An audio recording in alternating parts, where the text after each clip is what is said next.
Well, last year I talked about the new laws coming down to curb intersection takeovers. At that time I said sooner or later sweeping legislation would be coming. I also told you that I would update you when anything came down. Well, things are happening. 2 major incidents sparked movement by city officials in 2 big cities. I'm going to tell you about it right after this message. Have you ever Googled your name?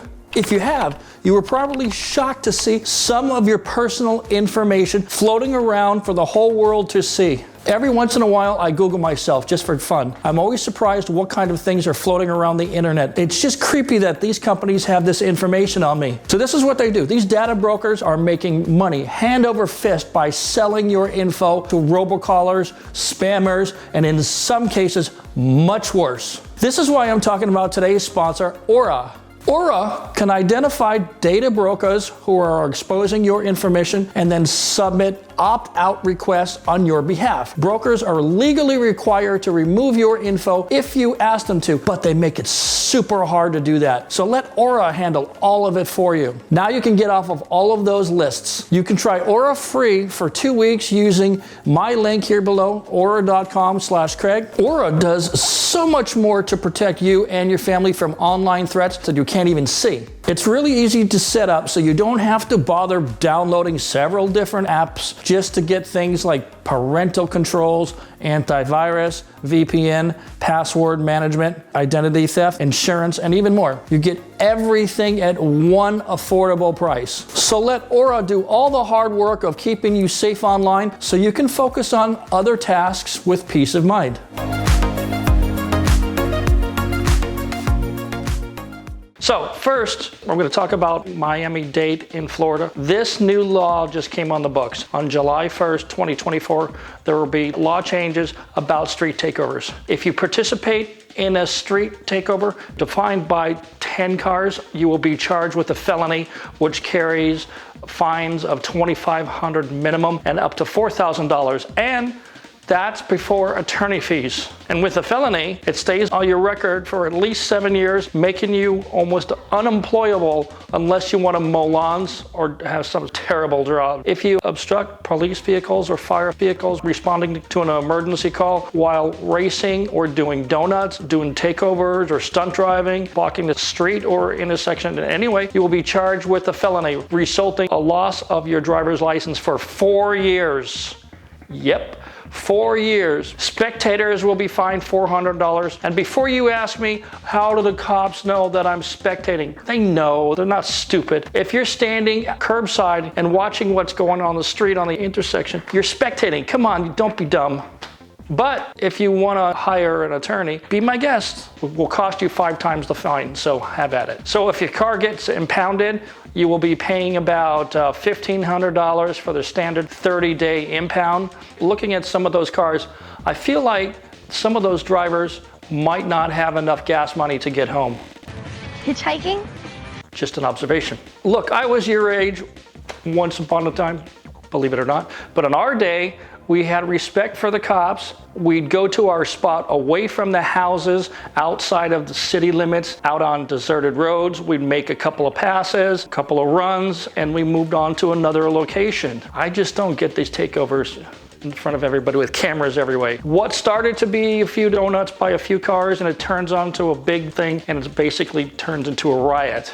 No, I get it. I really get it. I understand it. Sarcasm?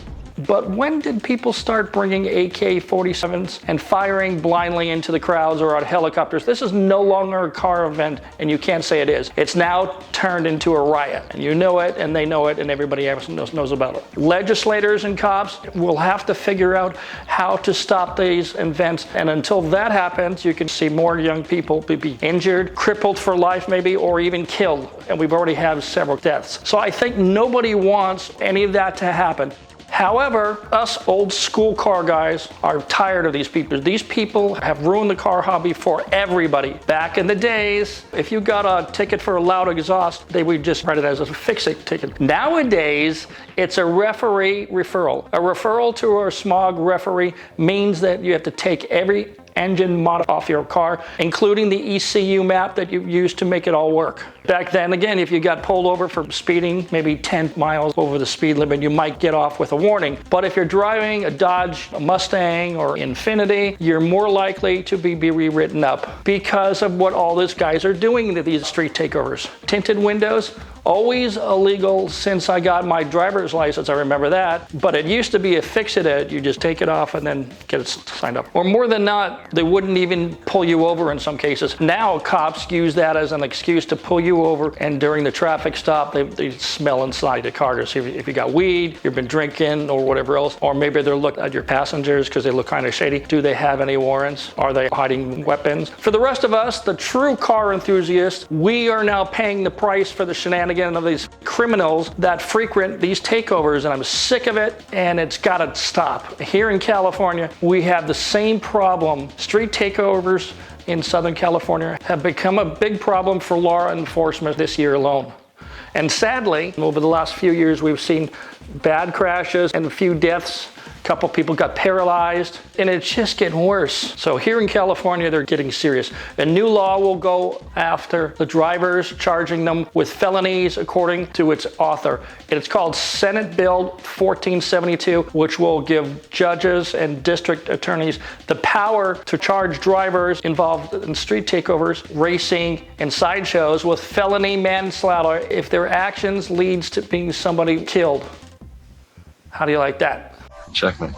Sponsored by Senator Henry Stern. The law's author said it will finally force the DAs across the state of California to enforce our laws when there are incidents of manslaughter with vehicles and reckless driving. And that was what was holding this up. I talked about that last year. What was happening is the cops are writing tickets and charging these people, but the DAs were just dropping it because the governments down here in California, they just don't want to put people in prison. But now they're saying, yep, we're going to do it. And they're going after everybody, whether it's from street racing, sideshows, or even extreme speeding.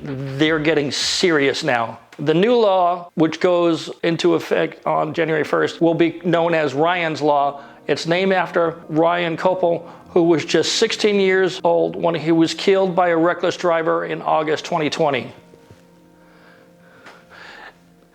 His parents chimed in and said that they were relieved that this new law will have harsher penalties for reckless drivers who cause someone's death. So today, I feel like we are getting some justice so that his legacy can live on in this bill by making sure that future drivers that kill somebody don't just walk away with a slap on the wrist. It's got to stop. I don't want anybody died. I don't want to see anybody go to jail. It just stop. There needs to be greater consequences when you break the law and you kill someone, said Karen Kopel, Ryan's mother. I think a lot of people will agree with that. Law enforcement refers to the cars as weapons when the drivers are showing off on street takeovers, racing, all that kind of stuff.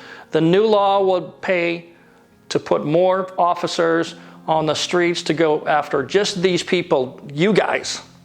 They got $6 million in funding for the LAPD to go track you down. So they're not kidding around. LAPD says their street racing task force has already given out more than 800 tickets and impounded dozens of cars and made dozens of arrests. You may be one of them, right? Maybe not. Maybe your buddy. I don't know. But Stern also says that $100 million in the state budget is now earmarked to put more law enforcement on the streets and also pay for overtime. He says about $6 million of that will be coming just to Southern California. That means LA County and Orange County. They're coming for you. Here's my take on this.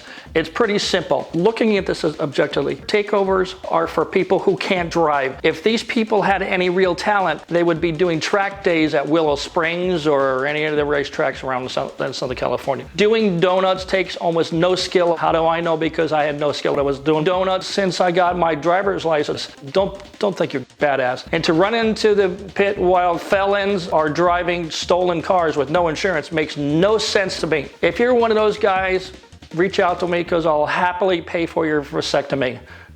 But seriously, this needs to stop. Come on. That's it. I said my piece. Thanks for watching.